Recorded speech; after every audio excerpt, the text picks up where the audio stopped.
Hi there. I've gone back to a video that was from April 4th. It's a little bit late. I've been doing a number of other things, taking other lessons. But this lesson with Brad Kerns at the University of Kentucky in Lexington was one of my favorites.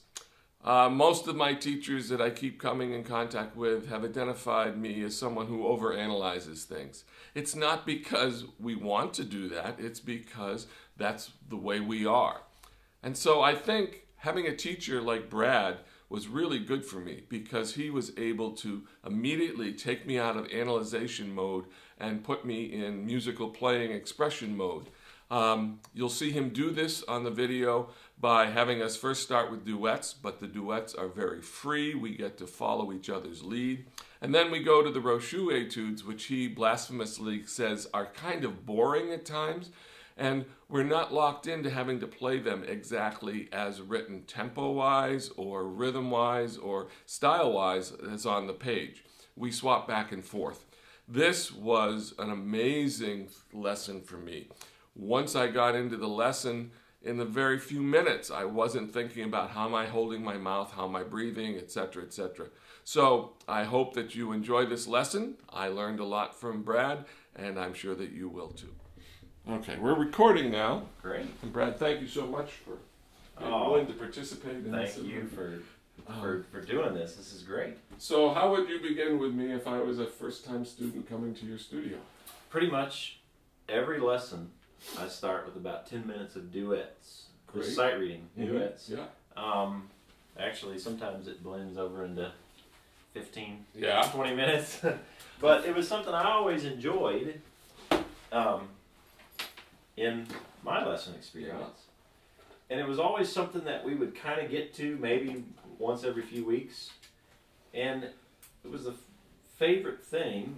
And so now I'd start. Well, it's just kind of, it kind of sets the tone for what I'm going to try to be doing, and which is playing some music. So, right. Yeah, you do some Amson? Sure. Okay.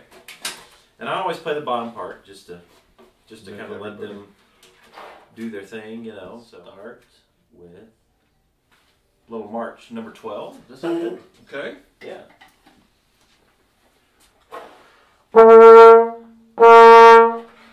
And I'll let you start it. Okay. Take it off your breath. Oh,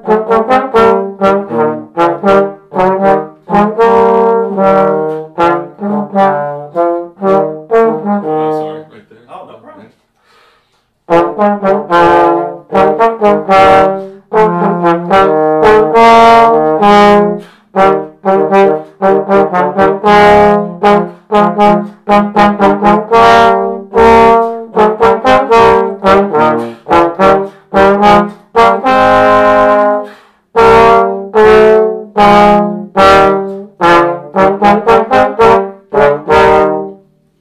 Beautiful. You pick. Let's go to 16. Good. Sounds good.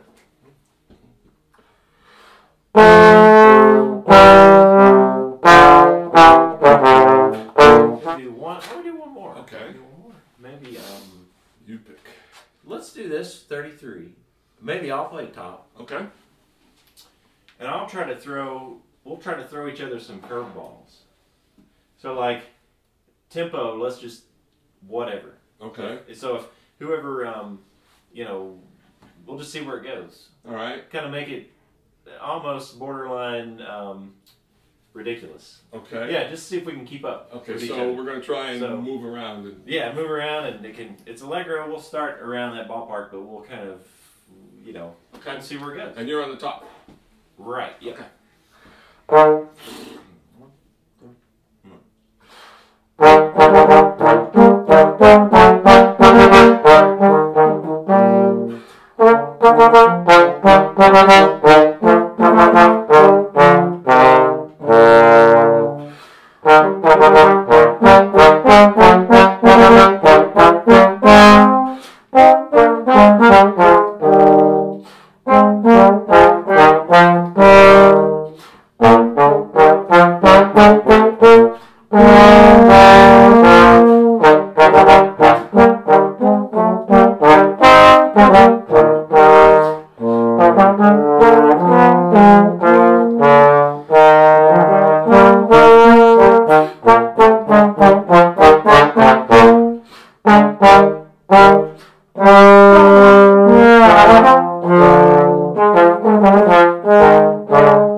That's good. Hey, that was fun. Yeah. Isn't that fun? Like kind of like playing tag, you know? Yeah, it really is. You go and then I go, and it kind of takes our heads out of the page, you know. Something I'll do with Roshu. Next we probably do Roshu. Kind of a take on this. A little bit of conversation with it. You want to do some of that? Sure, that'd be great. Okay, cool. 7 is good for this. Is that okay? Yeah. A good one? Yeah. So what I'll do with these a lot is, you know, we talk about, actually had a student just before we did a Roshu, and the whole theory behind the Roshu and my man, and when growing up being taught was there were legato etudes. Yeah. And lately I've been trying to get, not just make it about legato playing, but lyric playing. Lyric meaning that not everything has to be, are you a natural slur? Do you do natural slur? That, I think I got caught with these. I kind of started getting a little bit bored with the Roshu book. Yeah. You ever had that? Yeah. Okay. I mean, if we're being honest, I know it's a little sacrilegious. Right, I know, lightning will shouldn't say that. But until just past few years, try to see them more as a chance to play, not be afraid to maybe change some articulation, not play everything as legato as possible, not play everything, you know, most of these tempos, Bordoni, I mean, these were Roshu's tempos, you know, so I don't even know, some of them don't really, I usually mark it out, you know, and just play it what it feels it wants to be. So what I like to do with these as students is kind of play, again, play tag a little bit with the phrase. Sure. So you can play the first phrase. We'll just use the phrase markings as our guide. So you play the first 2 bars, and then I'll play the next 2. And if you want to do slur 2, tongue 1, slur, you know, whatever, I'll try to imitate and maybe change it a little more. All right. Similar to what we did in the duet. But, again, to just kind of see where we go with it. Okay.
Very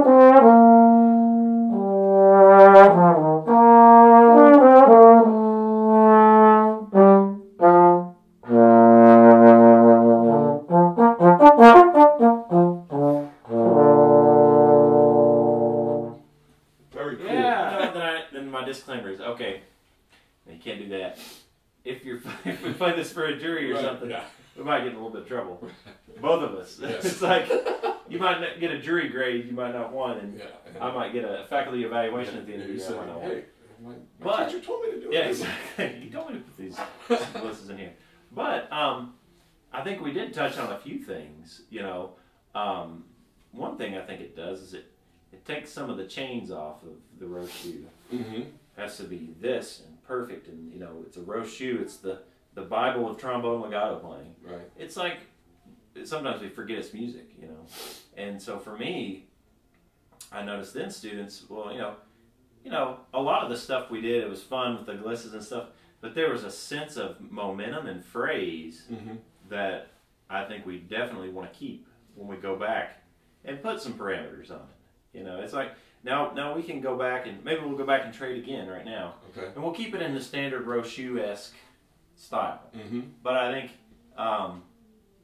think we might notice that we've got a sense of phrase now that we might not have had if we would have just dove right in. Right. Okay, play this row shoe, quarter, dotted quarter at this, don't slow down, don't speed up. Here you go, metronome on, Right. So we don't have to do that now, but it's just something. Sure. So, it's fun. So then, the one thing I found was I wanted to play an idea of 4 here. Yeah. So we could go back and try it with Sure. a 4. You could trade fours, kind of. And also then, if the teacher goes first, you could articulate a certain pattern, and then I would have to be forced to articulate with everybody. And so, it's kind of like kind of just for me, it just kind of it just gets the mind out of it. It seems like we tend to be our own worst enemy, and it's interesting because we've known each other for 15 minutes, and we just played musically a pretty involved scenario right there. Yeah. Isn't that cool? Yeah, I it really love is. It's great. Yeah.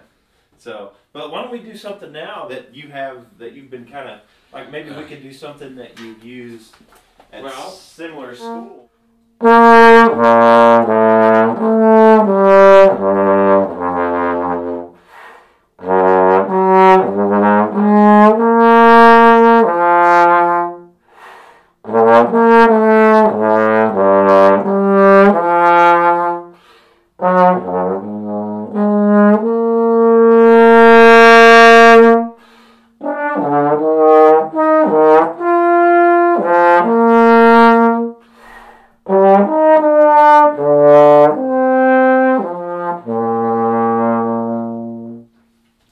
That's really nice. So this is like these leaps, it's a little bit disjunct, but you're doing a really nice job of making it sound quite conjunct. So nice for you. I mean, that's great. I mean, that sounds really great. Nice to hear that. The one thing I always think with a skip like this is I always call it the trampoline effect. When we're young, jumping on a trampoline, you think when you're 8 and you're at your highest point, you think you can maybe get a little higher if you use your arms. Gravity, we learn about that a little bit later, and it's like, well, no matter what we do, we can't go higher when we're in the air, but we put the most energy at the lowest point. My wife's soprano, and I always the sopranos I enjoy, the singers I enjoy.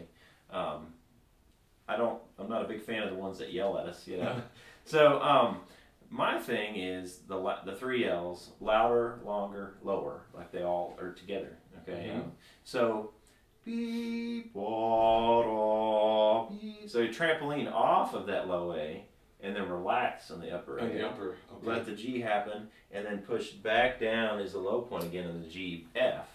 So letting the upper octave on these skips be as relaxed as possible, and putting the most energy into the lower octave, and then just letting the upper octave pop out.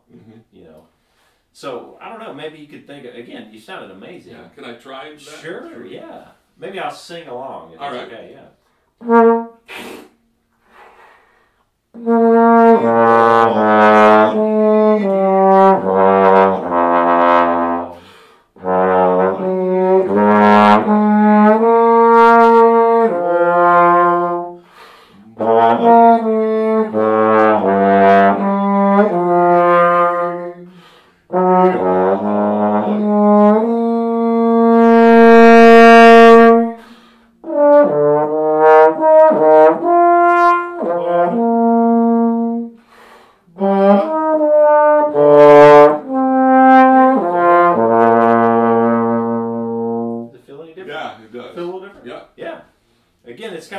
It's probably more of a mental thing, right? Than a If you go too light, the notes aren't going to speak. Exactly. And I caution some students in the past will say they think I'm saying play softer. Mm-hmm. They confuse softer with relax. It's relaxing is letting the note happen, not play softer, right? But not drawing our attention to it, drawing our attention to the lower end of the horn. Yeah. So there, the term I use is always I'd say back off. Mm-hmm. And that's a bad thing. I won't say that. Isn't that funny? Like, yeah, it's funny because that's interpreted as softer. The words we use, how the brain interprets those. Someone told me once. There's a saying: the teacher tells the student what they think they're doing. The student then tries to recreate what he thinks the teacher is trying. So you got all this like. Yeah. It's like the telephone game. Yes, where the message where you pass it around, and by the time it gets to the 10th person, it's a different message than it started with. And I think sometimes with teaching, we can do that pretty quickly. We'll say what we think we're doing, and then we're like, well, that's why I think starting with duets and stuff like that, it bypasses it all, and it says, here's what we want to do. So this is a great book, though. I really like this. Maybe you want to do some of that? Sure. Maybe just that one phrase with that kind of in mind. So that B flat would be kind of like almost like an anchor note to the phrase. Mm-hmm. Obviously the E flat's going to be our nice beginning, and then relax just a little on that G, and then anchor the B flat into the C and let the A flat happen.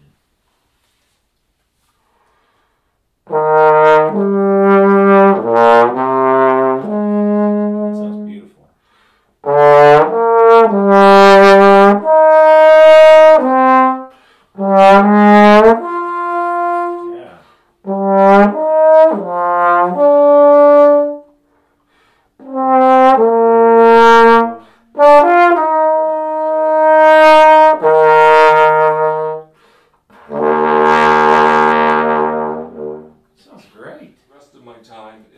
Sight reading from the Brad Edwards Simple Melodies book, or whatever it's called, and trying to make the changes here, which are hard.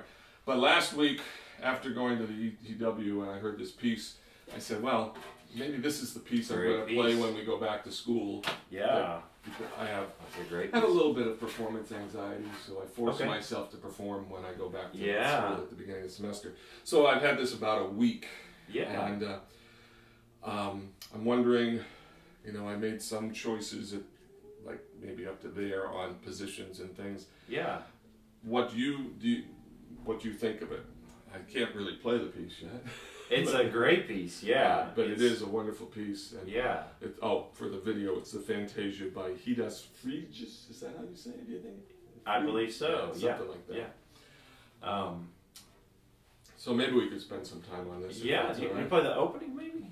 That would be great.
students a lot is after they play something.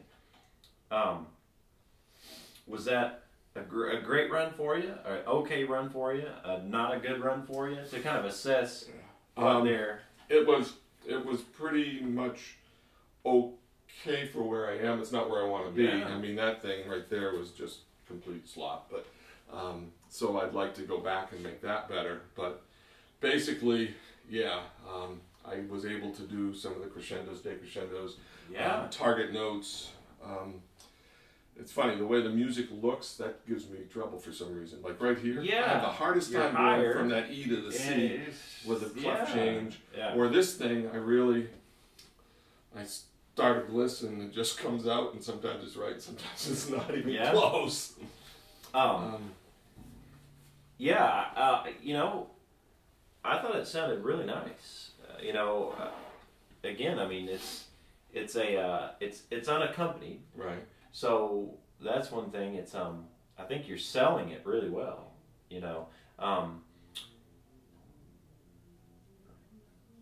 it sounds like a lot of really nice ideas, and I think as the piece goes on, it starts to tie them together. This is a little bit kind of almost like a recitative kind of feel in the beginning, if I remember correctly, and then we settle into the, we'll say aria, but not really.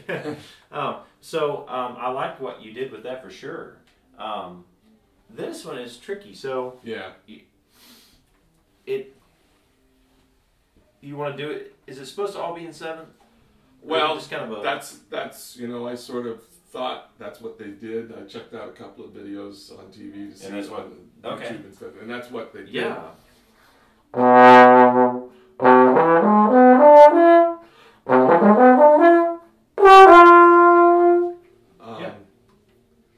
But I think what happens is I'm so worried about time there. I need to be on the downbeat for the E. That it freaks me out when I get there. You know, I would maybe kind of do a little bit of snowball effect on that lick. Start slower on the B, and then let the E happen, and then let it snowball up to the E. Okay, if that makes sense. Yeah. Because I think sometimes we'll see a lick like that, and I think you might actually be compressing the first 2 notes. Actually playing almost 30 seconds. Right. And then, so I think you can give yourself a little more time on the you know, almost like a, not changing the rhythm necessarily, but as you come off that beat 3, let the B and E just pull back on them just a little bit. Okay. Because you'll have plenty of time to play the next 4 notes. And there's nobody coming in. So snowball, you mean like the snowball rolling down the hill and getting bigger? Yeah, exactly. Like I'll do that a lot with you know, within solos. I think that's a nice when you have something really technical. You know, like I use that quite a bit. Shulek, something like that. John, instead of one B ba ba ba ba ba B jump bum ba ba ba B ba ba ba ba ba ba ba ba ba ba ba ba. You know, so it gives yourself a minute to kind of get into what you're doing, into that technical line. You know, so maybe try that and just kind of let the B and E happen and make sure that's where you want it. I went too far.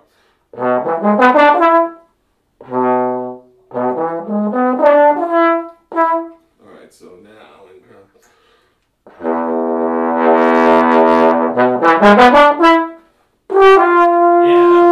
that works. That was great. Yeah, so it kind of lets you it just kind of gives yourself a chance to really grab the lick, you know. Especially, and it happens a lot off of ties. Even the shoelace, that's off of a tie. Yeah. It could be that visual thing. Yeah. You know, the visual thing, we see it. Right. We see the tie, and then we're supposed to start playing all those fast notes. Yeah. You know, same thing here. Oh, here comes, you know, it's like, so there's the where you're gonna go. To the downbeat, you feel like you need to spring off it. That was great. And then I actually really liked what you did. The opening was great. I really, really liked that.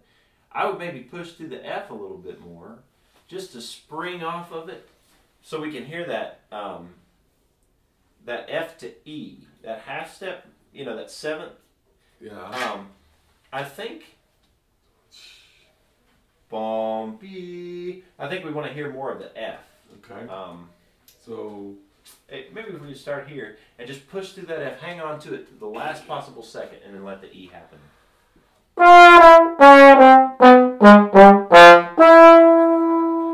Great. Yeah, that's great.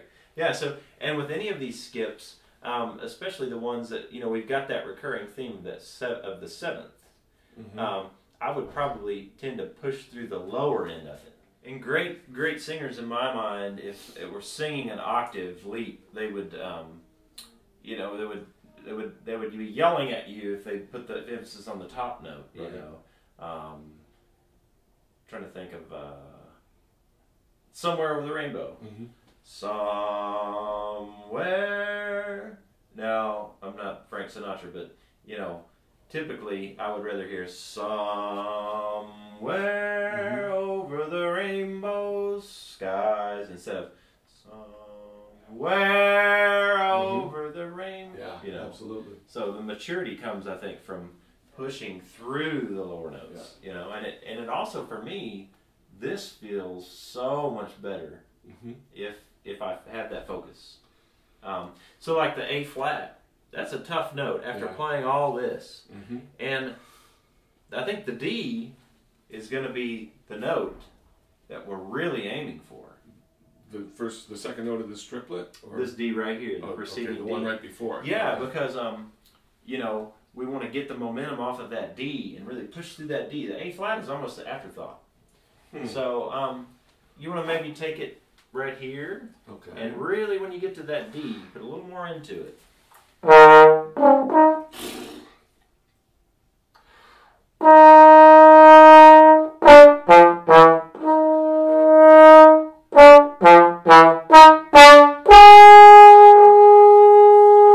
nice. Yeah. So you can put a little more length on it too, even if you want it. That's so great.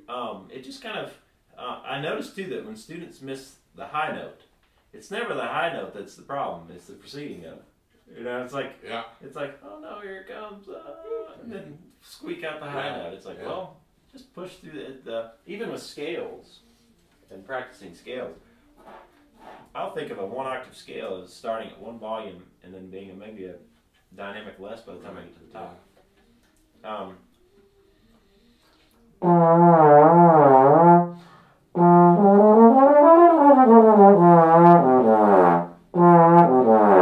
So within that 2 octave scale, I'm thinking about a mezzo forte-ish down at the bottom end, more like mezzo piano meno at the top end. So it's just kind of something I've always tried to let the upper register happen. Instead of, we typically want to really crank it out. Which we fight this and so. But this is great. Do you have you mentioned like some working through some things. You want to talk about that a little bit, maybe? Sure. Okay. I'll see if I can show you what, and you'll see this creep in when I'm playing and not thinking.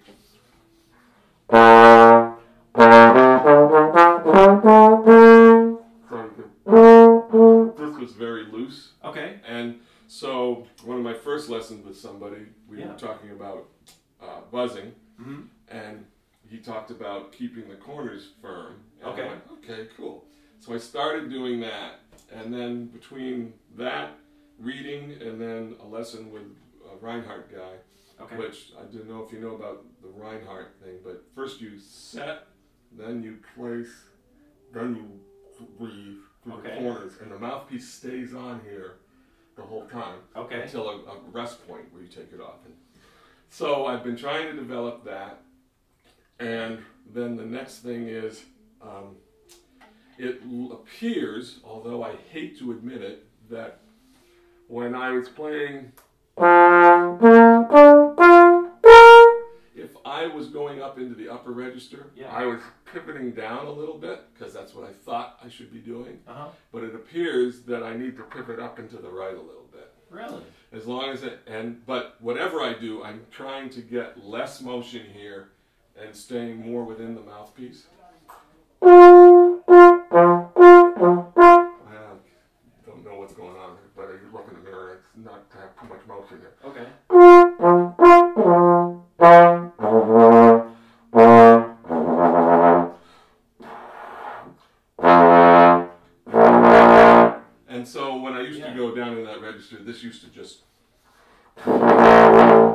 think you can see that. So now it's more. And I'm still, you know, it's been a week since I had that lesson, so I'm still messing with that a little bit. Yeah. So you're trying to firm this up. Right. Firm the corner. Yeah. Okay, so you're trying to. So I'll throw some ideas out there. There might be a little bit out there. Some students have the more process-oriented learning, where it's they need, okay, you need to go home and do this quarter note at 45 and then work it up, but a click per day, and next week I want it at quarter note, and they respond to that. I had a student last year, he's out at Sanford now, doing a engineering degree, a brilliant guy. He was all process. And then other learners that are product-oriented, where I can say all that stuff to them, and all it does is just, they become their own worst enemy. Right. And they just need me to play it for them once, and they're good to go. And they can hear it and do it. So I'm wondering if maybe, because I'd like to watch you a little bit while we play some of that row shoe again. Okay. If I can watch this. All Is right. that okay? Sure. Absolutely. We backtrack just a little bit, and then I'll maybe lead into what I think we could talk about. I got an idea. Let's see what happens. Cool. And it's so funny. It's fun because in my mind, teaching is, I'm learning so much while I'm teaching. And I think it's unfortunate that sometimes teachers aren't willing to learn how they need to teach the student. So you just want me to start and play? Yeah, maybe I'll stand. I'll stand here. Is that probably okay? I think that's okay. Okay. And we'll still trade the phrase. All right. We'll still trade the phrase.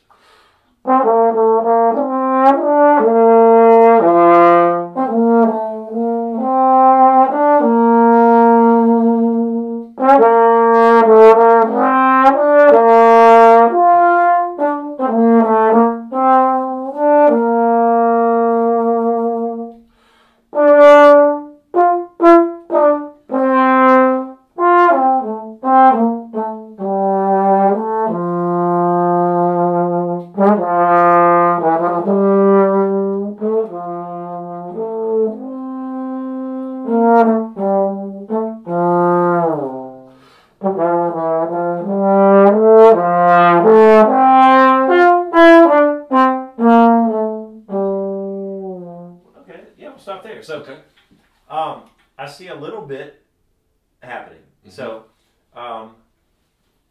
let's abandon that just for a minute. Let's come back to, I think it's actually maybe this is a symptom, this puffing is actually a symptom of the aperture being too big. Have you heard that?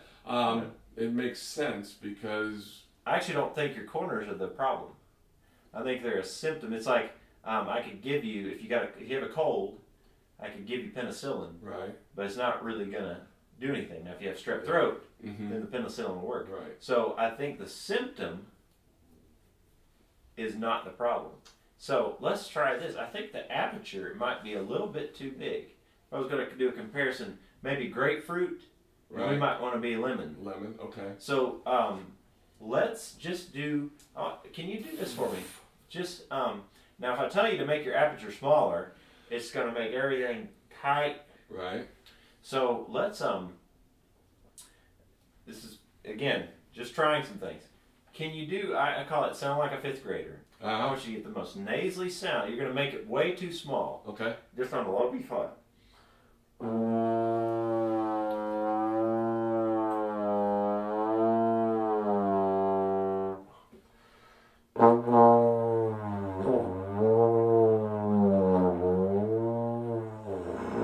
Yeah, you can just kind of gliss A to B flat a few times. Just with that sound. Try to get the most nasally sound you can.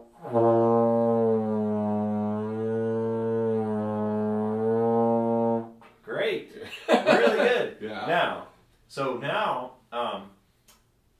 do that again and slowly relax the embouchure. Just relax. Don't think about opening it up. Right. So what you want to do is.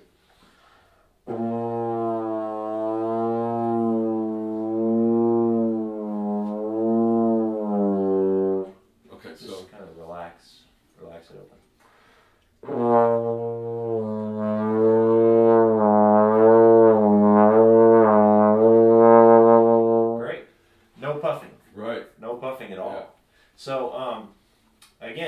does that mean? Well, I think what you could try is just in your warm-up, or just when you're practicing, every couple, if you feel like things are getting unfocused, Yeah. just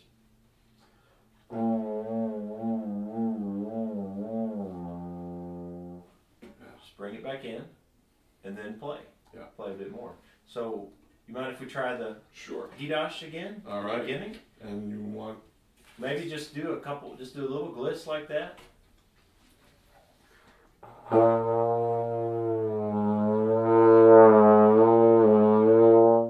And now just play the intro. Now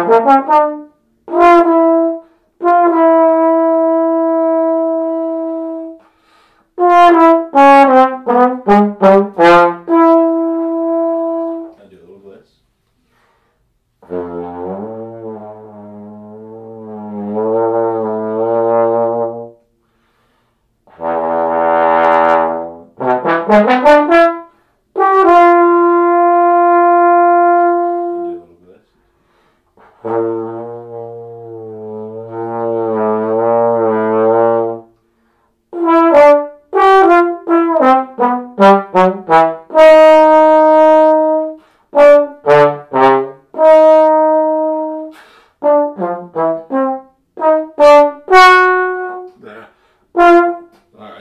Okay, we're focused so, on other things. but I'm watching, this is not moving around nearly as gotcha. much. Yeah. Did you notice that? Yeah. Okay. And it feels different. And I think you've hit on... And what I think happens sometimes is when the aperture's too big, we're forming the embouchure around the air. And we're constantly battling our airstream by trying to, and that's where this is coming from, because you're trying so hard to work it around, and you can kind of attack it with making the corner stronger. That will go so far. Right. There we go. Okay. You don't buzz at all. I don't buzz. Wow. So lightning's not going to strike us. I know. It's just something that I notice for me. If I do buzz, things get extremely tight. Mm-hmm. And now I have students that if they're I teach buzzing. Oh yeah, for sure. But okay. as a personal preference, I actually don't do it much at all. So I probably can't remember the last time I did buzz. So. But when I get the horn out, it's I'll put it together and start playing. So as we're coming to the close here, what I've tried to do at the end of every lesson is to say, if you had the entire trombone world at your feet, and they were going to listen to something that you had to say, and there have been really diverse answers on this sort of thing. Sure. Is there something that you would like all trombonists to start doing? All trombonists to start doing. Oh wow. This is kind of a we go to a CD store, a bookstore. Right. We've got one in town. It's a big bookstore. They got a great CD selection, and we go to the classical section. You've got a few orchestral CDs and a couple rows of violinists, and maybe a couple cellists, and a few rows of soprano, and then back in the dusty section. The dusty section is maybe the Ralph Sauer excerpt CD and maybe a Joe Alessi CD from Naxos or something like that. I think our instrument, we kind of have a bad reputation. So for sitting in the back row and doing what we do in the orchestra, which is we're used for certain colors and such in the band and orchestra setting. But I think we play one of the most beautiful soloistic instruments, and not only investing in practicing and trying to get that job in the back row, but also pushing ourselves to find great music and to present great music and to surpass this big piece of metal that we blow in. I know that's what I love trying to do. You know, so just trying to find something that you hear a great piece at a recital, you know, expose yourself to great vocalists and cellists, and if you hear something, go find it. Right. And no excuse of, well, it's in treble clef and it's a soprano, you know, whatever. You just find it and make it sound like beautiful music on the trombone. That's awesome. So that's you know, that's good. That would be my one thing. I'll take that. I'll take that. And yeah. the things that you've talked about in this lesson, and it's been really, really terrific. Thank you so much, man. It's great. It's I great.